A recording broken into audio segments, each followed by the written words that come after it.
Alhamdulillah. Bismillahirrahmanirrahim. Assalamualaikum warahmatullahi wabarakatuh. Waalaikumsalam warahmatullahi wabarakatuh. Alhamdulillah. Alhamdulillahi rabbil alamin. Wassalatu wassalamu ala asrafil anbiya'i wal mursalin Sayyidina wa maulana Muhammadin wa ala alihi wa sahbihi ajma'in, amma ba'du. Allah Ta'ala fi kitabihil karim wa huwa asdaqul qa'ilin. A'udzu billahi minasy syaithanir rajim. Bismillahirrahmanirrahim. Wa ma min dabbatin fil ardi illa 'ala Allahi rizquha. Wa qala Allah Ta'ala aidan wasari'u ila maghfiratin min rabbikum wa jannatin 'arduha as-samawati wal ardh u'iddat lil muttaqin. Shadaqallahul 'azim. Akhina kiram, yang sama-sama kita muliakan, kita hormati Ketua DKM Masjid Al-Ikhwan, yaitu Bapak Ahen, yang mudah-mudahan beliau diberikan kesehatan oleh Allah Subhanahu wa Ta'ala. Allah panjangkan umurnya, Allah jadikan perjuangan beliau istiqamah di dalam memandu, memimpin kita semua jamaah. Dan mudah-mudahan semua mendapatkan ridha dari Allah Subhanahu wa Ta'ala. Wal mukarraman al-Ustaz Afifuddin, yang mudah-mudahan juga beliau diberikan kesehatan oleh Allah Subhanahu wa Ta'ala, luas rezekinya, sukses selamat dunia dan akhirat. Hadirin wal hadirat jamaah Masjid Al-Ikhwan yang senantiasa dirahmati dan dimuliakan oleh Allah Subhanahu wa Ta'ala. Masih dalam satu lanjutan tema kita berbicara tentang doa yang disunnahkan oleh Rasulullah sallallahu alaihi wasallam kepada umatnya, yaitu kita semua. Doa ini dibaca di saat sujud akhir di dalam ibadah yang namanya sholat. Pada pembahasan yang lalu telah kita sampaikan bahwasannya yang pertama, Rasulullah sallallahu alaihi wasallam mengajarkan satu kalimat, satu doa untuk mengingat kita pada satu peristiwa yang namanya mati. Kita minta dalam doa itu satu permohonan tentang kematian kita, mati yang husnul khotimah, dan dijauhkan diri kita dari yang namanya kematian yang su'. Allahumma inni as'aluka bi husnil khotimah wa a'udzubika min su'il khotimah. Hari ini kita lanjut pada doa yang kedua. Apa kalimat doa yang kedua? Allahumma inni as'aluka rizqan bitaubati qoblal maut. Ya Allah, berikanlah kepada kami rezeki dan jadikanlah kami ini orang-orang yang bertaubat qoblal maut, sebelum datang yang namanya peristiwa kematian. Kira-kira ada yang gak doyan rezeki gak Pak? Oh iya. Berbicara dalam satu kapasitas rezeki, jangan dibilang duit aja, itu yang namanya rezeki. Kesehatan yang Allah berikan kepada kita adalah rezeki. Udara yang kita hirup setiap harinya itu adalah rezeki yang diberikan oleh Allah Subhanahu wa Ta'ala. Mata bisa terpejam, kaki bisa melangkah, tangan bisa bergerak, memegang dan lain sebagainya. Semuanya adalah bahagian dari karunia dan rezeki yang telah Allah berikan kepada kita. Minta nggak tiap hari rezeki Pak? Jujur, ada yang nggak doyan duit di sini? Ada yang nggak doyan duit? Yang nggak doyan duit, tapi kalau dikasih duit, kira-kira mau nggak? Kebanyakan kita manusia, kalau berbicara tentang kapasitas rezeki, itu bicaranya soal duit. Kadang kita berkeluh kesah dengan duit yang kita terima setiap harinya. Kenapa? Karena ini adalah bahagian dari rezeki yang Allah berikan. Ridhonya Allah memberikan rezeki kepada kita berdasarkan takaran, ukuran, dan juga rezeki yang Allah berikan, Allah kasih kepada kita, enggak pernah salah alamat. Enggak mungkin hari ini Allah gariskan Ustadz Afifuddin dapat rezeki berupa duit ya, 2 amplop, 2 juta umpamanya, nggak bakalan salah alamat. Insya Allah rezeki itu ada kapasitasnya, ada takaran, ada ukurannya, dan dia tidak ada salah alamat. Setiap hari kita minta rezeki kepada Allah Subhanahu wa taala. Allahumma inni as'aluka rizqan tayyiban wa ilman nafi'an. Allahumma rizqni rizqan wasi'an bila ta'abin wa la nasabin innaka ala kulli syai'in qadir. Bahkan dalam satu kapasitas doa yang juga disunnahkan oleh Rasulullah SAW dalam setiap hari sholat duha, enggak Pak? Sholat duha enggak kira-kira? Kadang-kadang biasain Pak. Kalau orang udah berbicara tentang sholat duha katanya minta rezeki di sana. Jangan salah Pak. Ibadah ya ibadah, rezeki ya rezeki.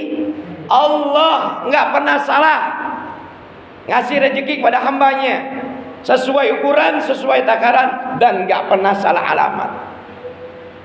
Bu, Bapak yang terhormat, ya kita minta setiap hari itu dalam sujud terakhir kita, Allahumma inni as'aluka rizqan, ya Rabb berikan kepada kami rezeki. Minta apa sih rezeki? Setiap hari Allah kasih.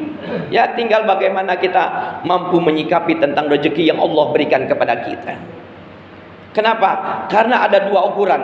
Yang pertama, berbicara tentang kapasitas rezeki. Dari langit Allah kasih rezeki kepada kita.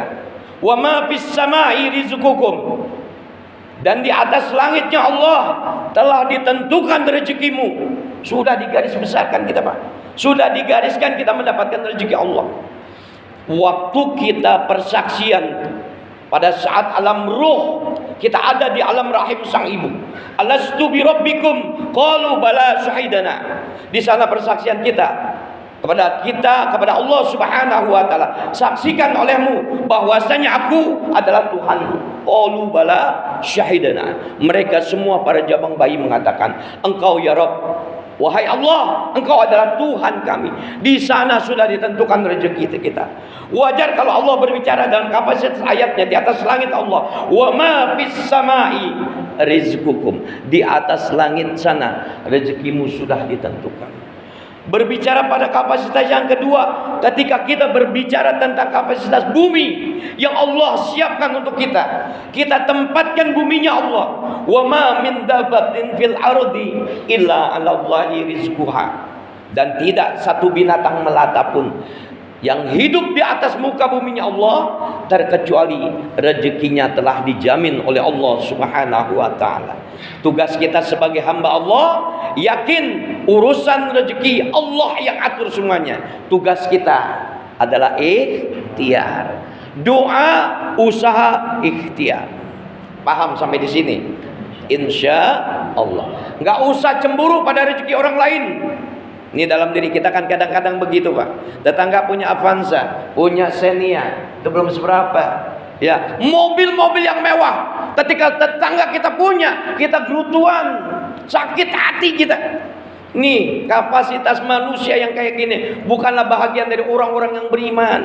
Orang-orang yang beriman dia yakin rezekinya telah dijamin sama Allah. Gak boleh cemburu sama rezeki orang lain Pak. Doain kalau tetangga kita dapat kekayaan. Doain kalau tetangga kita dapat rezeki. Itu cara satu sikap yang baik sebagai orang-orang yang beriman kepada Allah Subhanahu wa taala. Kalau berbicara tentang kapasitas rezeki luas Pak, dijabarkan malam ini nggak kelar. Ya, kita masuk pada etap yang kedua. Pada satu kalimat, Allahumma inni as'aluka rizqan bitaubati qoblal maut. Minta tuh pada kalimat doa yang kedua, kita minta kita taubat sebelum kematian kita. Hati-hati Pak, hidup saat ini jangan tenang-tenang aja. Yang muda katanya matinya makin lama. Tar dulu, yang tua udah bongkok, udah payah, nggak mati-mati. Ya, Soal kematian sudah dibicarakan kemarin. Semua berada dalam ketentuan Allah Subhanahu wa taala. Sebelum ajal menjemput kita, tugas kita sadar atas kesalahan dan khilaf kita. Makanya setiap hari kita disuruh taubat. Tiap hari taubat ya Pak. Wasari'u ila maghfiratin min rabbikum wa jannah. Wa jannatin arduhas samawati wal ardu uiddat lil muttaqin. Bersegeralah kalian minta ampunan Allah Subhanahu wa taala, yang nanti bagi orang-orang yang suka minta ampunan dosa akan dijamin dia masuk surga kepada Allah Subhanahu wa taala. Surga Allah luasnya seluas langit dan bumi. Bagi siapa? Bagi mereka orang-orang yang bertakwa kepada Allah Subhanahu wa taala. Kalau kita yakin hari ini kita menjadi orang Islam, lantas kemudian kita menjadi orang yang beriman, kapasitas terakhir kita menjadi orang-orang yang bertakwa. Insya Allah kita adalah bahagian dari orang-orang yang bertakwa. Nanti lewat pertaubatan kita, lewat istighfar kita, akan kita raih yang namanya surganya Allah Subhanahu wa ta'ala. Pak, saya cuma ngasih tahu nih Pak, setiap hari kira-kira berbuat dosa nggak? Berbuat dosa nggak ngaku? Ada nggak di Masjid Al-Ikhwan ini, jamaah Masjid Al-Ikhwan, ada yang nggak berbuat dosa setiap harinya? Ayo ngaku. Ya, pada episode yang kedua, insya Allah pada episode yang berikut ya kita lanjutkan kapasitas tentang manusia itu setiap hari berbuat dosa di hadapan Allah Subhanahu wa taala. Lewat pertaubatan di dalam sujud terakhir kita minta taubat kepada Allah Subhanahu wa taala. Bahkan dalam kapasitas sholat tahajud kita minta diajarkan kita oleh Rasulullah sallallahu alaihi wasallam. Besok ya, nanti karena waktunya dah habis. Panen salah ngundang saya pada saat gini ya, 10 menit udah lewat itu sebenarnya. Mudah-mudahan apa yang kita timba, ilmu yang kita kaji hari ini, yang pertama tentang kematian Allah sudah jelaskan lewat ayatnya. Kemarin udah kita, kalau saya nggak hadir Pak mohon maaf, sibuk pikirin dunia, sibuk nyari rezeki, mohon maaf. Kalau ada datang kebetulan ada, ya udah disuruh aja. Kalau itu disuruh ya, kalau nggak disuruh ya enak jadi jamaah, kita nggak ada tanggung jawab. Ya mudah-mudahan apa yang kita pelajari hari ini Allah ridhoi, Allah berkahi, ilmu kita terus bertambah, wawasan ilmu agama kita terus bertambah. Insya Allah dosa kita diampuni oleh Allah Subhanahu wa taala, rezeki kita terus mengalir. Allahumma inna nas'aluka ni'mal muqimal ladzi la yahulu wa la yazul.